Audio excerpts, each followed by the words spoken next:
Does a man choose his own fate, or does fate chooses the man? How can an idealist hoping for a fair world end up going on a rampage with no regard to the consequences of his actions?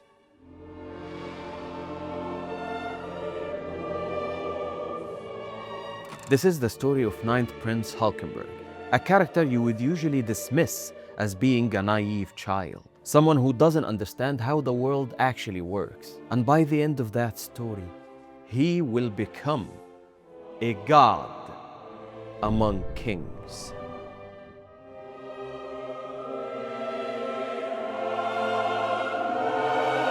You cannot choose your family. You are simply born. Even the choice of having a life is not up to you. The only thing that you can do after being born is to decide what do you want out of life. Create your own destiny. But you know, sometimes family can get in the way. Now, most of us, we have normal families, but even normal families can be quite complicated. I want you for a second to imagine being born into royalty with certain roles and expectations assigned to you at birth. What would you do? Would you walk this predestined path, or would you create your own? He is born to King Nasubi and Queen Duazul, but this is a lie. He is actually the son of first Queen Unma. But when he was born, Queen Unma decided to give away her child to second Queen Duazul. Reasoning behind that is to keep him away from the grasp of first Prince Benjamin and fourth Prince Tsraidnik. These two are bad news, so him being only half brother to him would actually keep some of the heat off him. So, she's a good mother, I think? Question mark? I don't know. So now he is, to the public, the son of Queen Duazul and the brother of second Prince Camilla and fifth Prince Tupepeth. Both of them hate him. In fact, all of the royals hate him because of how outspoken he is in criticizing the empire. Now let's list out some credentials. He went to MIWAL University. He majored in physics. He won the silver medal in archery. He is an activist and he is outspoken about important things that goes on, especially in the Kakin Empire. And let's be honest here, obviously, he is a good guy. He is an honest man. He's a prodigy. Any family would be proud to have him as part of that family, but not the royal family of the Kakin Empire. To them, Halkenburg is a headache. And that is the reason why he was exiled to boarding school. But he didn't stay silent. And all of that caught the attention of Kurapika, our main protagonist in the story, seeing that he is the best prince to work with in order to achieve his goal. But that didn't work out. Once again, family is complicated. But nevertheless, Halkenburg doesn't need Kurapika. He has his own people around him, people that believe in what he preaches.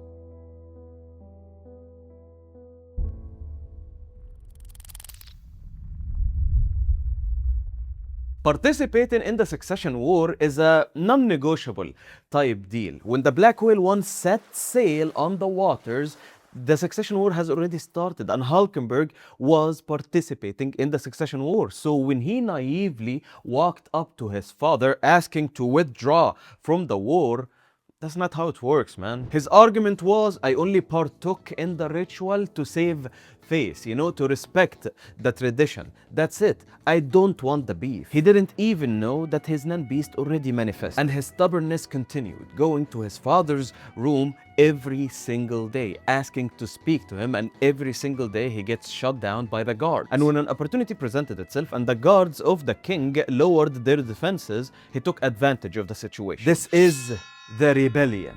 He walks up behind the king, gun in hand.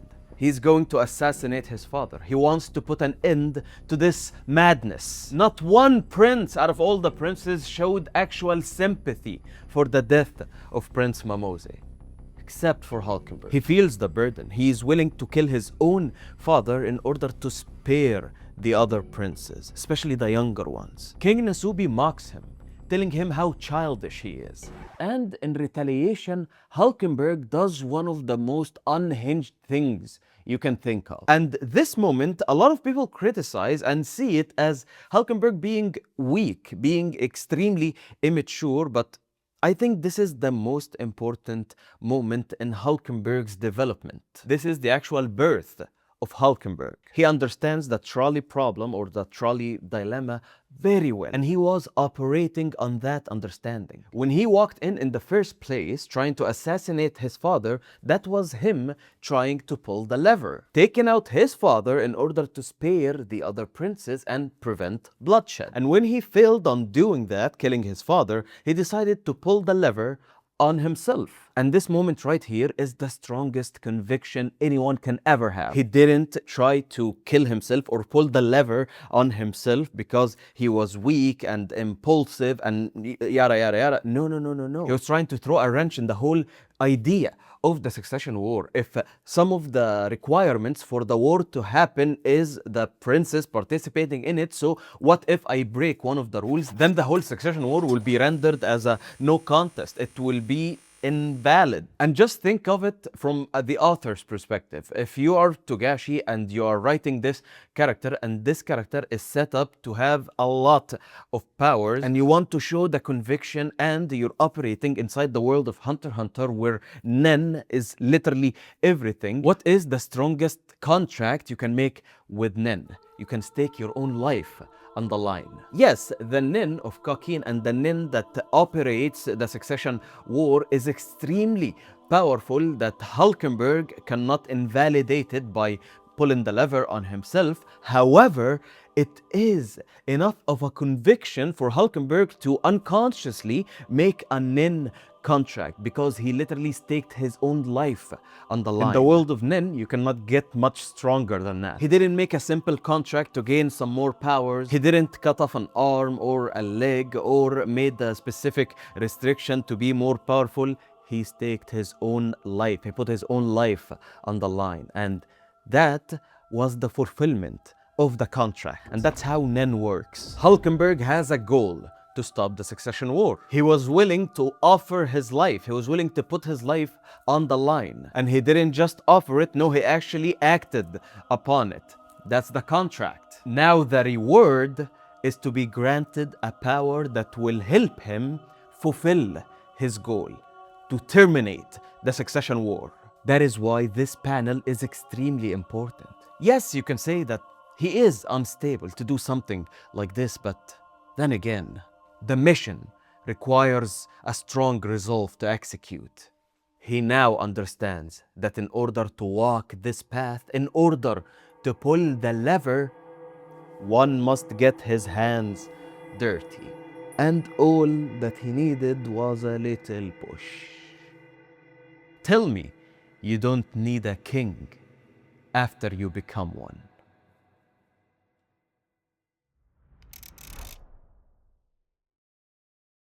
While most of the powers in Hunter x Hunter focus on the individual, and that's where a lot of the beauty of the Nen system comes from and where it shines, we recently see that a new type of power dominates the Succession War arc, which is a power that is shared by a group, a collective type Nen ability. It's a bit closer to what we have going on over here on the Hunter Society YouTube channel. It is a collective type. In order to activate it and become a part of this collective, you just have to subscribe to the Hunter Society. Come on, that's the greatest pitch ever. Halkenburg's ability falls into this new category. And yes, it is most definitely the most complicated power in Hunter x Hunter so far, in my opinion. So how does it actually work? Hold on, what the, yo, hold on, what is going on? I was just filming a YouTube video. I didn't know that this would happen. Yo, what the? What is going? Oh.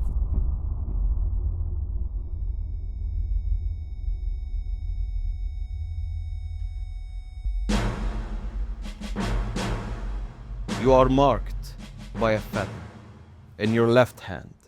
This is the work of Halkenburg's guardian spirit beast. You are now a recognized follower, an official comrade of the cause. And Halkenburg as well has the mark. And this is something you need to understand. Just because he is the leader, he is not special. He is equal to everyone else. Whenever you see Halkenburg walking with his crew, from that moment, you need to turn around. Seriously. All of the aura is shared, and all of that aura is channeled into one unblockable arrow fired by Prince Halkenburg.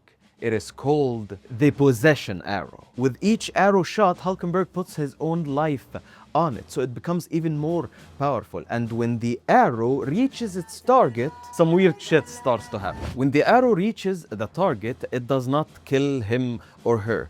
They simply faint.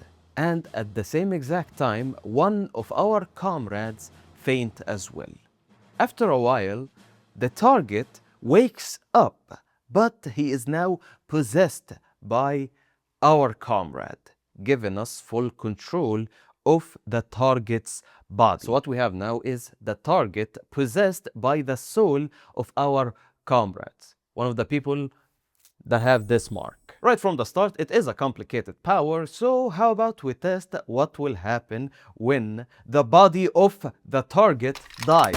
We'll figure out that the soul of the occupier dies along with the target's body, and the target's soul will be awakened in the original occupier's body. Now, let us think of another scenario. If the body of person A dies while his mind is active in person B's body, then the soul of person B will travel back to co-inhabit the body with person A. So, a bit complicated. I know. This is a power where you can basically transfer your soul from a place to a place with no one able to track you or know where are you exactly. And this power is called, we need to talk about Kevin.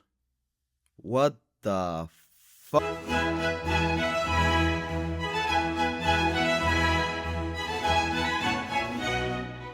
Let's go over the naming. So, the Hatsu is called Grimmel Resistance, which references a self-conducting orchestra. However, the other name is the boy who shot the arrow, or the boy who shoots the arrow. This is the Japanese title for the book we need to talk about, Kevin. And this book or novel was made into a movie, and the movie starring Tilda Swinton and starring this creepy guy, the Flash. What's his name? Ezra Miller. Yeah. I don't like this movie, man. I mean, it's a messed up movie, you know. I don't like it from like a filmmaking perspective. It's just the story of the movie. It creeps me out and it makes me uncomfortable. And there are some scenes in that movie is just an extremely messed up. So no. So to sum up, it's a movie about a school shooting, and the shooting that happened in that movie by Kevin that we need to talk about, that it was done by a crossbow. You see the connection? That is the connection. Now, personally, I don't think that there is a lot that we can get from that connection other than the similarities between like the arrows here of the situation. That's it. I don't think that there is a lot of implications that can be made here on the character of Halkenburg. And of course, we cannot compare the character of Halkenburg to what happened in that movie. Don't get me wrong here. Halkenburg is definitely unhinged, but he is not that unhinged. Let's go over his plan to take out First Prince Benjamin. Because of the activation of his power and the reoccurring grumblings that he causes and the Chicago incident, that was enough to issue a warrant to get him arrested and tried. And here is Balsamilko, First Prince Benjamin's right-hand man, and really the guy that pulls a lot of the strings behind the scenes. With Benjamin growing weary of Halkenburg, he asked Balsamilko to take action. And here comes the plan. During the cross-examination, Balsa will release a secret bioweapon that he hid in his boots prior. And this plan fails so hard because Balsamilko found himself in the hallway with Halkenburg and his followers ready to throw hands. It's not even a fight. When you see Halkenburg and his people, you already lost. Halkenburg fires an arrow, and with that, his soul is transferred into Balsamilko's body, creating an entity that I shall call Halkamilko. Hulk is in control of Balsa's body. And after that, get this, Halkenburg takes out his own body just so he can earn the trust of first Prince Benjamin. And with that, he can get close to him, make him believe that Balsa is still his loyal soldier, getting him closer and closer to take out Prince Benjamin. And this showdown already happened off screen, and it will be covered maybe in the next 10 chapters that are coming back very, very soon. And of course, we will cover all of that here on the channel, so make sure you are subscribed. But yeah, the only like unhinged weird thing that happened is that no comparison to the Kevin that is in the story. Okay. But for real now, let's move on and get to the actual reason of why I am making this video. Why I want to talk about Halkenburg.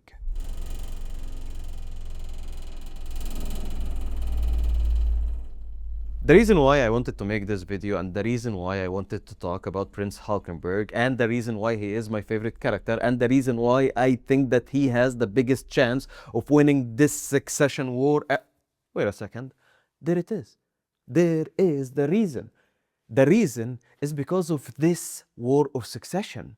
Matter of fact, there is no war. We all have been looking at this thing in the wrong way. And this is what I realized after falling in love with my king. Listen to me. It's not a war of succession. Yeah, you see the whole seed urn ceremony, Nin beast, guardian spirit beast, bloodshed, all of that. Halkenburg figured it out. He cracked the fucking code. In order to win the war, you don't have to survive. You just have to understand. Understand the rules of the game. And Halkenburg understands that this is a game. This is not a war. And I know that this is like a crazy take, a radical take, but it is a game. What's my reasoning? Well, because every single thing in Hunter x Hunter is a game. Here is a game. Here is a game. Here is another game. Here is a game. Here is a game. How about the Succession War arc? Wait, there is another game going on while the main game is going. It is a game. And in order to win, you just have to beat the game, even if you are not the one sitting at the throne by the end. You won. And that's all that matters. And that is what Halkenburg understands. And just because he understood that, he gained a huge advantage into the succession war. Let's open up the rule books to have like a refresher. The rule is, the sole survivor is the official heir to the throne. Now I know English is not my first language, but I can safely say that this sentence does not have a lot of interpretation now, does it? It is not vague at all. In fact, it is very clear. The only one at the end will be king. There are some coffins here, so let's count. 1, 2, 3, 4, 4, 14. Okay. So let's face it. Only one person can win. All right, that's pretty clear. That like seals it. One person has to win. Everyone else has to die. Right? Wrong. Let's go back to the rule book real quick. Second Prince Camilla walks up to the king and asks him. Camilla says the word survival could be defined in several ways. This makes the rules for dropping out ambiguous. Cammy wishes that you would not accept dropouts that are not biological deaths. A very lovely person, Camilla. I love Camilla. And his answer to that is the sole survivor is the heir to the throne. Basically confirming that actually killing each other is not the only way of conducting this war. Biological deaths at some instances do not count. And that was a great foreshadowing to what happened to Halkenburg, because Halkenburg biologically died, yet he is still an active participant into that war. This was said in chapter 363, 40 chapters before Halkenburg biologically died.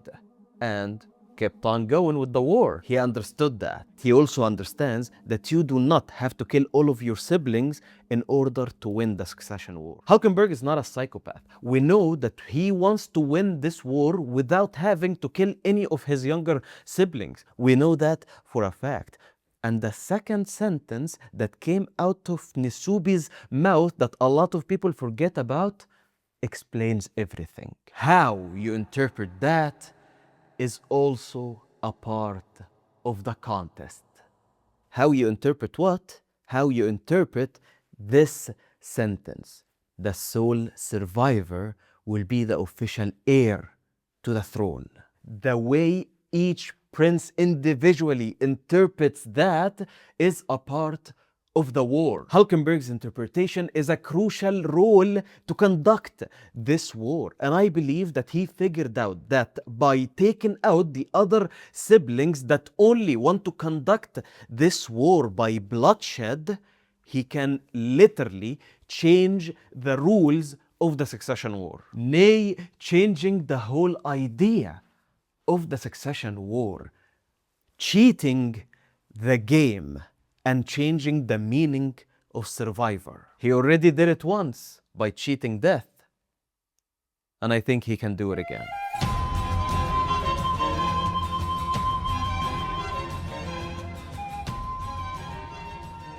But here is the kicker in wanting to change the rules of the game. Turns out, Halkenburg is the best one at playing the original game. And why would he not be? He is a prodigy after all. He is the first prince that we got an extensive backstory for. He is the one that our main character was attracted to the most to accompany in that voyage. He was able to get into uni at a young age, a world-class archer. And here is what I love most about Prince Halkenburg, my prince. He's just a real person. He talks the talk and walks the walk, you know what I'm saying? Okay, let's get real for a moment, all right? Please, hang with me. All right, real life stuff now. The past couple of years have been weird, man. And I do admit that I've been spending a lot of time on the internet. And with that time spent online, I found myself falling into lots of weird rabbit holes here and there. It wasn't fun. It wasn't fun, like doom scrolling a lot or listening to news broadcasts and listening to podcasts on things and from people that I really don't care a lot for. However, I was hooked. Grifters and commentators and video after article after a news publication, and you just get lost into consuming lots and lots of content from all over the world. One is preaching something, one is trying to sell supplements, one is trying to sell his quick hacks for having a better life, one is trying to push a political agenda, one is trying to radicalize people without them even knowing and without him trying to hide it. Even one is trying to rage bait, one is trying to clickbait. When I zoom out a little bit, and it's not hard to figure out, but you do see that it's all about money. Anyone would say anything, would grift, will preach, will say whatever, just to get a little bit of this. If there is no monetary incentive, 90% of all of those overnight activists will just shut up. If there is no monetary incentive, most of the people that are concealing the truth will not even show you the whole truth. No, they will just shut up. If someone somewhere is struggling and someone is talking about them, if there is no monetary incentive, they will not talk about them. And they would just stay quiet or move on to the next thing that will bring in some more money. Because it's all business right now. Yeah, talking about this and that at some point was good for business. It made a lot of profit. However, right now it's not really the hot button topic, so there is no benefit. Let's move on to the next thing. Nothing changed with the people that are suffering and the voiceless that need to be helped. However, let's move on. The hypocrisy of the world of media is baffling. to me. Social media and old media. And in some weird way, this is why I love Prince Halkenburg. A character that personifies the real deal. He talks the talk and walks the walk. He stands for what he believes. Putting his methods aside to the moment, I have to respect him. I have to respect that he practices what he preaches. And let's be honest here, Togashi is not very subtle with the metaphor that he tries to attach to Prince Halkenburg. And you know what? I will also not be very subtle.